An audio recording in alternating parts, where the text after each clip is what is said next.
बिस्मिल्लाहिर्रहमानिर्रहीम। अस्सलाम वालेकुम नाज़रीन, मैं हूं अहमद फ़वाद और आप देखते हैं मुझे मेरे यूट्यूब चैनल और फेसबुक पेज पर। नाज़रीन, बहुत ही अहम और एक्सक्लूसिव डिटेल्स के साथ आज की इस व्लॉग में आपकी खिदमत में हाजिर हुआ हूं। शहबाज शरीफ की जानिब से असम्बलियाँ तहलील करने के लिए समरी तैयार करने का कहा जा चुका है। इस हवाले से कुछ इतलात गर्दिश कर रही हैं। मामला क्या है, इसकी तफसीलात आपके सामने रखूँगा।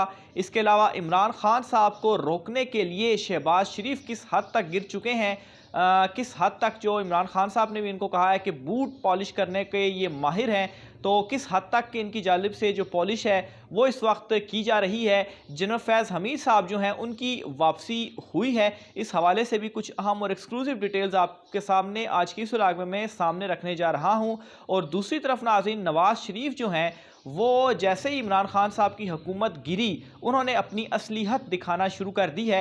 और असलियत एस्टेब्लिशमेंट से रिलेटेड, यानी कि उन्होंने कुछ डिमांड्स अब अपनी सामने रखी हैं एस्टेब्लिशमेंट के आगे और एस्टेब्लिशमेंट को दबाव में डालने के लिए। और वहाँ से मामलात कुछ बहुत ज़्यादा इस वक्त बिगड़ भी चुके हैं। इसकी तफसील भी आज की इस व्लॉग में आपके सामने रखने जा रहा हूँ। सबसे पहले नाज़रीन आपको बताता चलूँ कि इमरान खान साहब जो लॉन्ग मार्च लेकर आ रहे थे, 20 तारीख को उसका ऐलान जो है वो किया जाना है कि किस तारीख को ये लॉन्ग मार्च लाया जाएगा। 24, 25 या 29, 30 तारीख जो है वो इस वक्त सामने आ रही है। बहरहाल इस लॉन्ग मार्च को रोकने के लिए शहबाज शरीफ की जानिब से इस्टेब्लिशमेंट के या फ़ौज के उनको ये कहा गया कि आप हमारी मदद करें और इमरान खान साहब का ये जो लॉन्ग मार्च है इसको रोकें।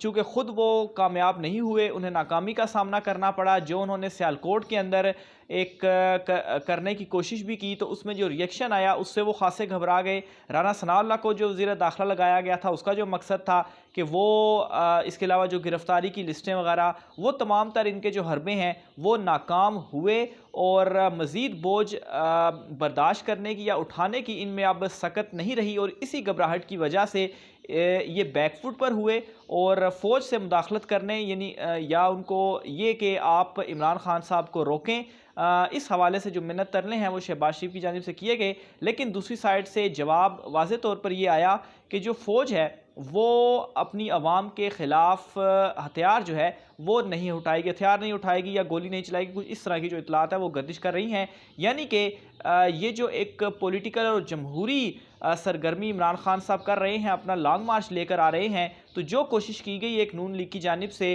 फ़ौज को इन्वॉल्व करने की वो नाकाम हुई। और बड़ा क्लियर मैसेज उनको दिया गया कि इस चीज़ के ऊपर या इनकार उनको किया गया कि इस चीज़ के ऊपर वो रेडी नहीं है, वो इस तरीके से नहीं करेंगे। क्योंकि इमरान खान साहब कोई गैर आइनी या गैर कानूनी काम तो नहीं कर रहे, जमहूरी हक है। लेकिन शहबाज हुकूमत जो है वो घबराई हुई है और इस वजह से वो इसको रोकने के लिए ये हरबा कर रही थी।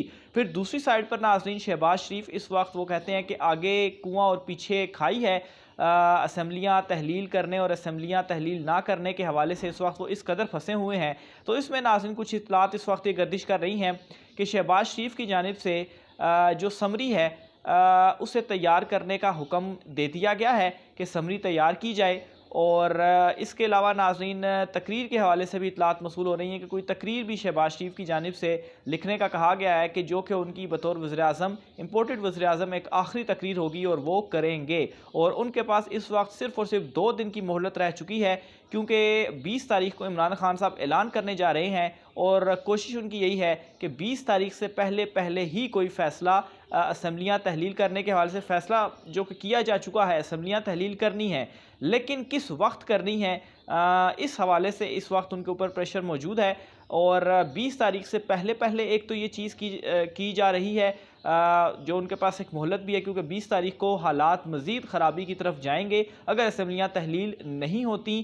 क्योंकि जो इस्लाहात हैं, इंतखाबी इस्लाहात, इस वक्त इत्तेहादी और दीगर ये चाह रहे हैं कि इंतखाबी इस्लाहात की जाएँ, इंतखाबी इस्लाहात के बाद इलेक्शन के अंदर जाया जाए। दोबारा इंतखाबी इस्लाहात भी अगर इन्होंने करनी है तो उसमें भी कोई ज़्यादा वक्त नहीं लगता। मंडे वाले दिन से या अगले कुछ दिनों के अंदर इतलात आ रही हैं कि ये इस्लाहात भी उनकी जानिब से की जाएंगी और इस्लाहात करने के बाद फ़ौरन इलेक्शन में जाया जाएगा। बहरहाल इस वक्त बहुत ज़्यादा कॉम्प्लिकेटेड हैं चीज़ें, क्योंकि आसिफ ज़रदारी जो हैं वो तमाम तर नए इलेक्शन के ऊपर ख़ास कर वो नहीं मान रहे और वो मज़े ले रहे हैं इस वक्त जो शहबाज शरीफ की हालत हो चुकी है।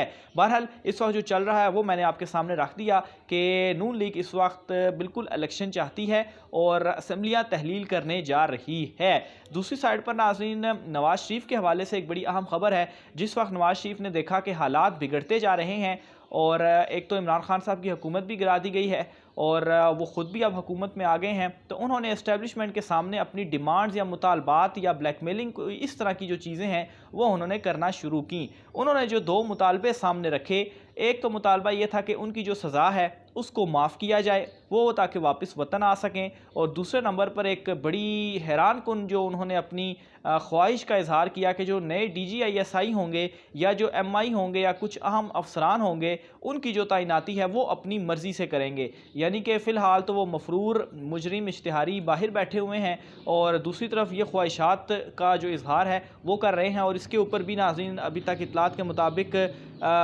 उनको इनकार ही हुआ है, क्योंकि इस तरीके से कोई मुजरिम जो है वो कैसे बैठकर ये चीज़ें करेगा। बहरहाल अभी भी जो हुकूमत है वो लंदन से ही बैठकर चल रही है। जिस तरीके से नवाज़ शरीफ के एक इशारे के ऊपर शहबाज शरीफ और काबीना सारी वहाँ पर जाती है और उनसे इंस्ट्रक्शन लेकर आती है। बहरहाल इस वक्त जो हालात हैं वो इस हद तक गंभीर हो चुके हुए हैं और इमरान खान साहब कामयाबी के साथ अभी सिर्फ उन्होंने जलसे ही किए हैं, और उस जलसे का असर ये हुआ है कि जो मौजूदा हुकूमत है वो किस कदर बौखला चुकी है और किस कदर घबराहट का शिकार हो चुकी है। आखिर में नाज़रीन, जनरल फैज़ हमीद और पंजाब की सूरत हाल के हवाले से आपको इतलात जो है वो बताता चलूँ। पहले पंजाब की सूरत हाल आपको बताऊँ तो पंजाब में वज़ारत आला तो गई नून लीग के हाथ से, अब वहाँ पर जो नंबर गेम है उस पर एक दो चीज़ें मैं आपके सामने रखता हूँ, कुछ फिगर्स मैं आपके सामने रख दूँ। पाकिस्तान तहरीक इंसाफ की 183 थे, जिनमें से 25 अरकान मुनरिफ हो गए, यानी कि वो वोट कास्ट नहीं कर सकते, वो तो फारक हो गए।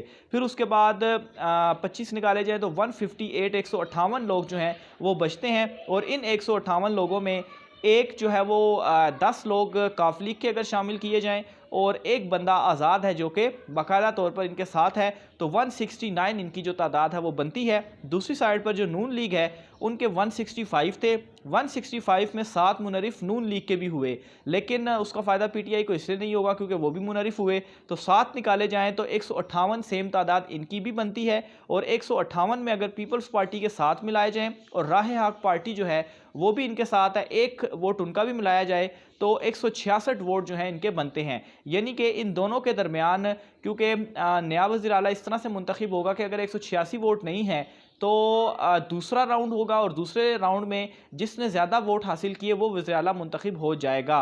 तो इस तरह से 169 पाकिस्तान तहरीक इंसाफ के पास हैं और 166 मुस्लिम लीग नून और उनके इत्तेहादी अगर पीपल्स पार्टी उनके साथ होती है, जो कि इस वक्त नज़र नहीं आ रहा। बहरहाल 166 इस तरह से उनके बनते हैं, और स्टिल 4 वोट ऐसे हैं जो कि आज़ाद हैं, और ये 4 वोट जिस तरफ जाएंगे आज़ाद अरकान के वो वज़ीर आला मुंतखब होगा, क्योंकि अगर ये चारों के चारों नून लीग के पास जाते हैं तो 170 नून लीग के हो जाएंगे, और ये चारों अगर PTI के पास जाते हैं तो 173 पाकिस्तान तहरीक इंसाफ के हो जाएंगे। लेकिन यहाँ पर जो मुस्लिम लीग नून के 7 मुनरिफ अरकान तो वो हैं जो कि सिर्फ सामने आए हैं, लेकिन इसके अलावा भी बहुत सारे नून लीग के ऐसे लोग हैं जो कि पाकिस्तान तहरीक इंसाफ के साथ मिलना चाहते हैं। तो यहाँ पर वाज़ेह है कि अगर दोबारा पंजाब में इलेक्शन करवाए जाते हैं, वहाँ पर सिचुएशन जो है वो मज़ीद वर्स नहीं होती, असम्बलियाँ तहलील नहीं होती, तो उसके बाद जो परवेज़ इलाही साहब हैं वो वज़ीर आला पंजाब में मुंतखब हो जाएंगे। जो नंबर गेम है इस वक्त वो उनके हाथ में है। आखिर में नाज़रीन, जनरल फैज़ हमीद साहब के हवाले से कुछ तफ़सीलात आपको बताता चलूँ तो ये ख़बरें सामने आई कि उनको इवन के आसिफ जरदारी ने भी अपनी प्रेस कॉन्फ्रेंस के दौरान कहा कि उनको खुडे लाइन लगा दिया गया या उनको साइड लाइन कर दिया गया। तो एक चीज़ तो बताता चलूँ कि ऐसा बिल्कुल भी नहीं है, क्योंकि अभी उनके हवाले से इतलात आई कि वो पेशावर में कुछ अहम मुज़ाकरात कर रहे हैं, दहशतगर्दी से रिलेटेड ये मुज़ाकरात हैं।